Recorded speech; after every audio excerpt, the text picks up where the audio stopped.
Hello, namaste, assalamu alaikum, welcome to Cricket for Us. And today we've got Faizan from QualityShot to discuss the players to watch out for the T20 World Cup. We're going to go through the top 8 teams that have already qualified. First off, Faizan, how are you doing, man? I'm good. How are you doing? And thanks for having me on as always. I'm good. Glad to have you on. Let's get down to it. So it's those 8 teams, and obviously you being Pakistani, me being Pakistani. Let's talk about India first. So, Okay. what was that one player, in your opinion, that will be the player to watch out for India? It's interesting because I think you can obviously go with the obvious answer. That is probably Virat Kohli. Looks like he's going to open the batting as well for India. And there's not question marks, but there's obviously been some talk about his play in the middle overs. Really good record on the power play, and then middle overs slows down. So I guess that could have an effect. But actually, for me, I think the player, I'm going to go a bit more left field for most of my answers, is Rishabh Pant, actually. Rishabh Pant, I think he's going to be quite crucial. I'm assuming he will start. And I think he obviously has the ability to take a game away from teams, as we've seen, not just in T20s, but in other formats as well. Clearly a very talented player. And it'll be interesting because I feel like there will be some matches where India will have to dig deep, and it could go one of two ways. He could either get out early or he could go on to get runs. And I think, if he gets runs more often than not, then they have a very good chance of winning. But I think he's going to have quite a crucial role to play, and also behind the stumps as well. Obviously, he's been quite improved behind the stumps. Still not, I don't think, a top wicketkeeper, but again, people maybe underestimate how important wicket-keeping is in this day and age. Yeah, I understand where you're coming from. In terms of wicket-keeping, yeah, he's improved a lot in the past year. And it's very evident that, he's not a Saha, like pre-Saha kind of wicketkeeper anymore. After Saha's inclusion in the test squad in Australia, since then, his keeping has improved leaps and bounds. Yeah. And yeah, I know who you're talking about in terms of, Rizwan, Quinton de Kock, there's Butler, Bairstow, etc. But in terms of what he's done over the past year, he has definitely improved. Right? 100%. Awesome. Okay, let's go to a team that some people are calling the underdogs of this World Cup, Afghanistan, because this is, in a way, their home ground. The second team is Pakistan, whose home ground this could be considered. But officially, Afghanistan plays in the UAE more than anywhere else. So who would be that one player for yourself who would be the player to watch out for Afghanistan? Again, I'm just going to mention the obvious players because I feel like obviously Rashid Khan, got wherever it was the player of the decade and the ICC awards or whatever it was for T20. And yeah, he's going to be crucial. I mean, if he doesn't get wickets, then they will struggle because he's a talisman and people will look towards him. Was the captain, obviously now stepped down. I don't know how much that's going to affect them. And also can bat as well. I think people forget that. He's a hitter down the order and can score quickly, loves his helicopter shot, which I'm sure lots of people love watching as well. And he's just, I think, inspirational, and people look up to him for sure. So I think he will be a big influence on how well they do. But if I look at the other players, I think obviously the spinners have a big part to play. But I'm not as worried about the spinners. I think the most important player for me to watch out for is going to be one of the openers. So I think either Gurbaz at the top or Zazai if they open. Obviously, Zazai had a very good tournament in the PSL. I don't know if he's going to open though. I know he's opened at times. Gurbaz has definitely opened for Afghanistan. So, but I feel like the opening pair is the most crucial part of Afghanistan. If they go off to a flyer, they're going to be very hard to contain because they have hitters down the order like Nabi and Rashid Khan and Asghar Afghan, which I'm pretty sure he's playing as well. So they do have hitters down there, and they've got talent, but they get skittled early doors, or they collapse early on and are 0 for 2 or they're 10 for 2. They're going to struggle a huge amount because they don't have a huge amount of depth in the batting. So I think that, to me, those two players are going to be crucial. Sorry, I didn't pick one, but I think either player, really one of the openers, are going to be really crucial. Yeah, those guys have together scored the highest T20 opening standard. One of the biggest partnerships in T20 has. Yeah. So definitely great picks. If we talk about Pakistan, there's a lot of talk about Pakistani players coming in, coming out, swapping teams. But considering the circumstances and the current squad that Pakistan has, who would you pick from the current crop? Again, I know you're going to say Babar Azam initially, but who else do you potentially consider being that player for Pakistan? Asif Ali. No, I'm joking. No, not Asif Ali. No, I mean, yeah, Babar Azam, obviously, we know. I don't need to talk about him because we know that he's going to be crucial to Pakistan. But Shaheen Afridi is, I think, another Shaheen Afridi even is a very obvious answer as well. But just to think about it, I think I said this to you before, and I still am going to stick to it. And I think Shadab Khan is going to be really crucial for him to play well. If he's going to start, which I imagine he will definitely start in the first 3 games, for example, he needs to perform well. And I think you mentioned, obviously, before he hasn't been in the best of form as a spin in the last couple of years. He performed better in the back end of the PSL, which was in the UAE, bowled himself more. He will need to show that form, if not better form, in the T20 World Cup. Yes, we're probably going to have an Imad Wasim or Mohammad Nawaz with him as well, at least, if not another spinner as well, Mohammad Hafiz to supplement, etc. But he needs to step up. He's supposed to be a wicket taker, so let's see if he can do the business. And also with the bat, if they're going to bat him in the top 7, he's also going to have to contribute with some runs. Again, did contribute at times for Islamabad in the PSL, so that's going to be quite crucial, I think, for Pakistan. Because if he doesn't perform, especially with the ball, we will be in trouble, because you can't just expect your seamers in Hassan Ali and Shaheen Afridi to pick up wickets. And Mohammad Hafiz and Imad Wasim are mainly there to contain, not take wickets. So we need wicket takers, and I think he is one of them. So let's see. Yeah, not a bad shot. I know you're really big on Shadab Khan, and thankfully not Asif Ali, but we're really big on Shadab Khan. So I'm hoping he can bring some of his batting form into the mix and, get his bowling back up the scratch. This national T20, he's not had a bad time of it with the ball. He's just not been as consistent as we remember him to be a few years ago. So that's the big issue that at least Pakistani fans have with someone like Shadab Khan. If I talk about, next team, which Pakistanis love, the team that Pakistanis love like crazy right now, New Zealand. So what about New Zealand? Because obviously New Zealand are a pretty stacked side, but these conditions don't favor the Kiwis as much as, the Asian teams. So who would you pick from the New Zealand contingent to kind of be their main player for the World Cup? They were actually my pick to win the World Cup. I remember when we did the 2020 whatever it was annual awards on my show, and also I just stuck with it when we did it this year as well, because I am quite high on their squad. Obviously, I'm not as high on them just because of what's happened recently, but which is a shame. But to be fair, I don't think it's the players' fault. So anyway, that's another discussion. But yeah, in terms of the players, obviously Kane Williamson is going to be really crucial. His ability to play spin, we know how good he is at playing spin, and I think he will come good in some games. He's not. If we're honest, the T20 format is his weakest format out of the 3, for sure. But he's still a class player, so they will look to him. But I'm going to give you 2 players just because I think is quite crucial. One is Martin Guptill.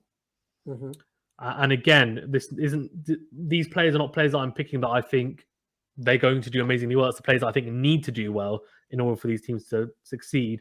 And Guptill is one of them. If he doesn't score runs at the top of the order, they're going to struggle a huge deal. He struggled in the PSL when he came this year to play.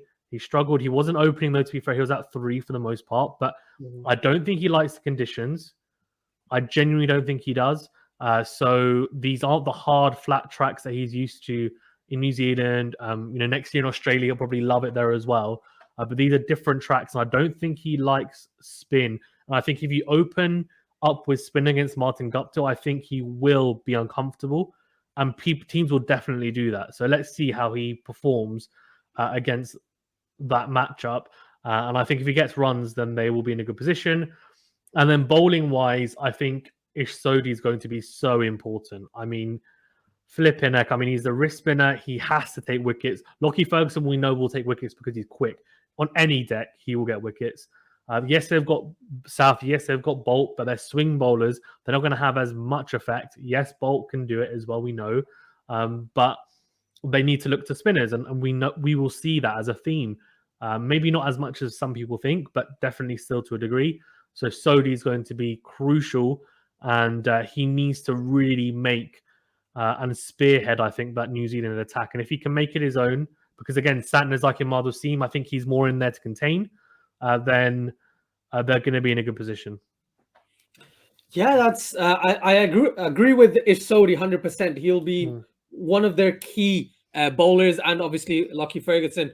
With regards to Martin Guptill, yeah, he doesn't like these conditions, does he? No, he doesn't. If he fires, definitely, because he can change a game, right? He can change the game like that.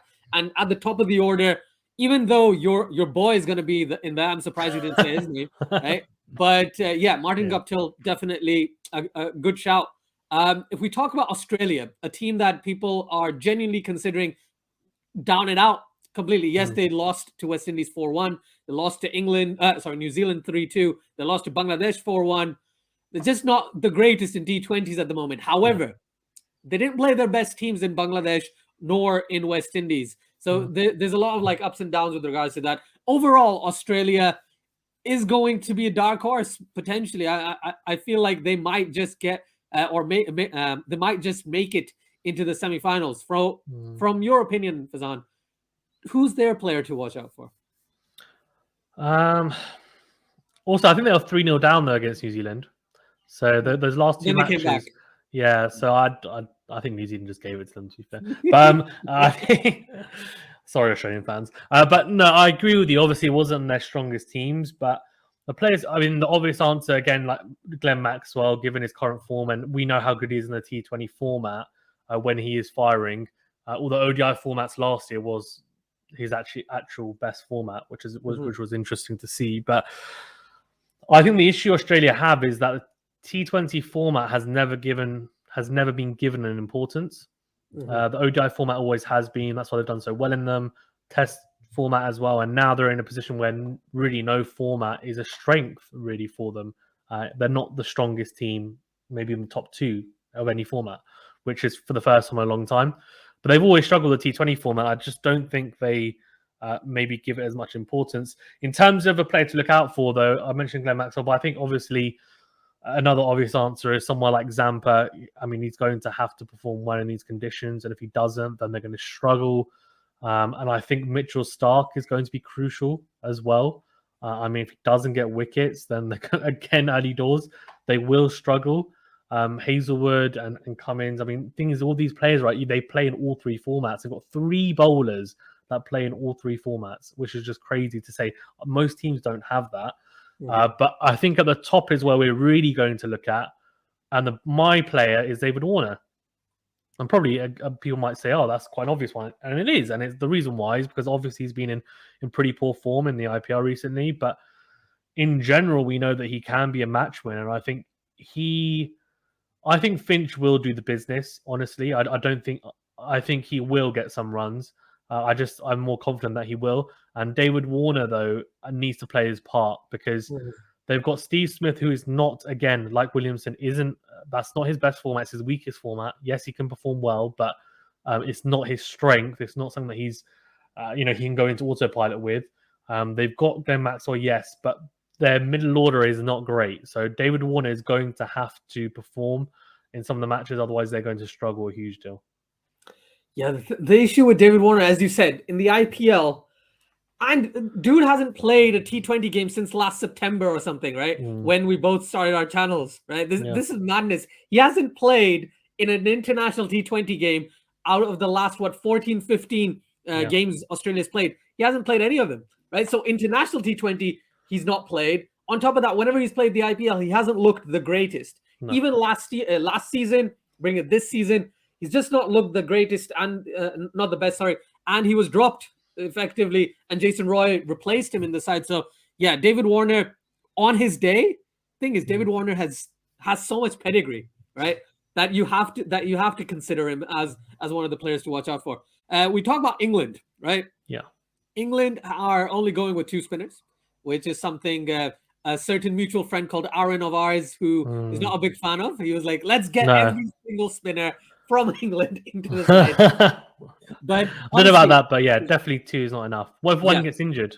Exactly.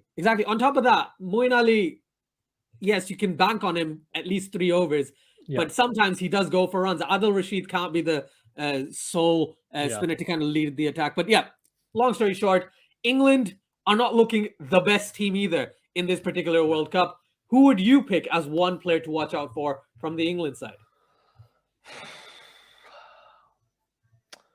It's really interesting because I feel like the England side is it's so many players. I feel like it's really hard to pick a specific one. Obviously, they don't have Archer and they don't have Stokes. Again, people will know who listen to my channel. I'm not a massive proponent of Stokes being a fantastic T20 player.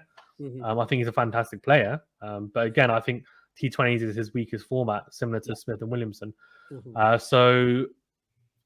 But Archer is a huge miss. He's absolutely huge.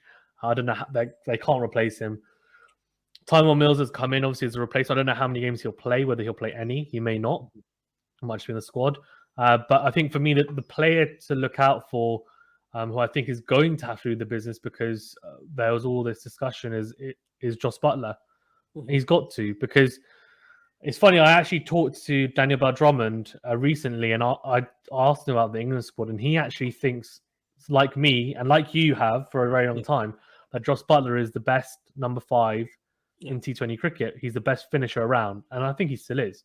But obviously, he's been opening the batting. He's got some runs, maybe not as fluently as he did down the order, but he's still got very good figures there, right? So they're not going to drop him from there, and I think therefore it's very crucial he gets runs because Bairstow is definitely being wasted wherever he's going to bat. So they basically just said, like, you're not going to bat at the top of the order because we want Butler there.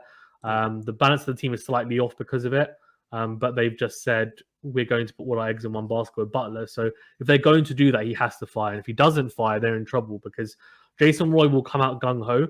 They could easily be 5 for 2. Easily they could be. And they will open with spinners 100% to Jason Roy. Butler, though, to be fair, he's a good batsman in pretty much most, if not all conditions, in white ball cricket. So I think he needs to start well, needs to stay there and get runs. And if he doesn't, they will be in trouble because if they go one down, then Darren Malan comes in and he's under pressure. And then you've got Owen Morgan who's got no runs. So that team that previously came to India for that tour looked really good in the T20s. For some parts anyway, people will look at that and say, oh, this isn't the same team. So let's see how they do. Yeah, I'm surprised you haven't said Liam Livingstone, but I think it's because you have to play Morgan. They'll probably play Bears. It's difficult to sort out their batting order. They'll play him. They'll play him, but I don't think there's a huge expectation on him though, because even though he performed really well, obviously in the 100 and performed well in the T20s that he has played so far against Pakistan, for example, he hasn't performed well on the IPL, I know, recently. And I think he's still relatively new, so there shouldn't be too much burden put on him. And I don't think there will be. I think the senior players really need to step up. And I don't think Liam Livingstone, for me, is the one player that I think will make or break the team, personally. No, fair enough. West Indies, a team with match winners galore. They've got 9-10 match winners in their 15 squad. They've got an honorable mention in, your new best friend, Hayden Walsh Jr., right? Yeah. So who would you pick from the West Indies side? Because it's so difficult for West Indies to try and find someone who not to bank on. But from your perspective, players to watch out for, who would you pick from the West Indies side? Well, Hayden Walsh Jr., my best friend and close and intimate interviewer that I had on my channel. No, I'm joking. No, he will be crucial, but I'll mention him a little bit. But I think West Indies, as you mentioned, are a really intriguing team, aren't they? I mean, they can bat all the way probably down to 9 for the most part. If they have, it looks like they're going to go with Obed McCoy instead of Cottrell, which is really interesting. I didn't think they would do that. I thought McCoy would be in the squad, but I thought they would back Cottrell as the left armour. They haven't done that. Obviously, Cottrell was injured and then fitness test, but I just thought, look, he's done the business for so many years and he's never had a dip in form from what I know. So, yes, McCoy is doing well, but, you kind of give seniority or make way for seniority. So that was interesting. But I think obviously again they're going to have Gale in there, and he will be a factor. But the fact they've got hitters all the way down is interesting. We discussed obviously that they're not going to have any person holding in there like a Marlon Samuels who did it for them in the other 2 World Cups. So does it matter now? And I don't know, does it? But it's difficult because I don't know who they're going to pick in their team. So it's hard to pick one player because, for example, I might think, well, Hetmeyer, but Hetmeyer is even going to start. I don't know. I have no idea. Holder, Roston Chase might though. Yeah, Roston Chase might, exactly. Yeah. Holder, that he's in the reserve squad, which is the most ridiculous decision I've ever heard. I've seen people on a Facebook group I'm part of, like they're so upset with that. They genuinely like really upset. They're like the whole world's laughing at us. I'm like, no, they're not. They think you're a good side. But the one player, if I had to pick one, I actually think Dwayne Bravo is going to be really important, Mr. Champion.